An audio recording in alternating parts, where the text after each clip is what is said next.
Hej og velkommen til min langturscykelkanal. Til sommer her om 3-4 måneder, så cykler jeg afsted fra Nordkap og til København. Det er en drøm, jeg har haft i rigtig mange år. Og nu er jeg blevet så voksen, og vores børn er så store, så nu skal det simpelthen være. Så den 30. juni, så stikker jeg nordover med flyver til Tromsø via Oslo, og fra Tromsø tager jeg så hurtigt ruten op til Hammerfest, som ligger cirka 50 km syd for Honningsvåg, som er det nordligste sted i Norge, hvor man sådan kan færdes på en cykel. Og derfra, jamen, så er der jo kun én vej, når man skal til Danmark. Det er mod syd.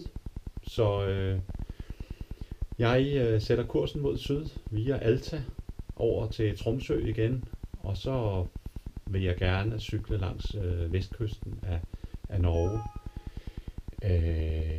Der er sådan 2 hovedveje fra Nordkap til Danmark. Den ene går langs vestkysten af Norge, og den anden går via Sverige. Men den tur gennem Sverige skulle indeholde rigtig mange kilometer gennem endeløse granskove. Og da mit temperament og min psyke mest har til åbne vidder og hav, så har jeg altså valgt at satse på den vestlige rute, selvom den måske kan være lidt mere strabasserende i forhold til vind og dårligt vejr. Men jeg har vejet for og imod, og valget er nu faldt på, at jeg som sagt kører på vestsiden af Norge. Og så vil jeg rigtig gerne ud og se Lofoten. Det skulle være et fantastisk flot sted. Så det glæder jeg mig til. Fra sydspidsen af Lofoten, der tager jeg så en færge over til Bodø. Og fra Bodø, så kører jeg så videre igen langs kysten ned til Trondheim. Og fra Trondheim skulle jeg så gerne krydse hen over landet, over i nærheden af Oslo.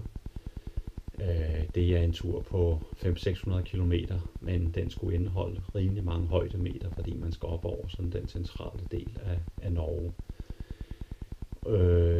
Og fremme i Oslo, eller i nærheden af Oslo, så skal jeg så afgøre med mig selv, om jeg skal tage Oslobåden tilbage til København.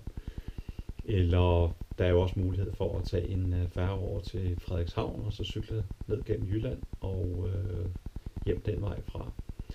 Eller så skal jeg køre ned gennem Sverige. Men det afhænger af humør og temperament, og hvor træt jeg måtte være blevet af at cykle.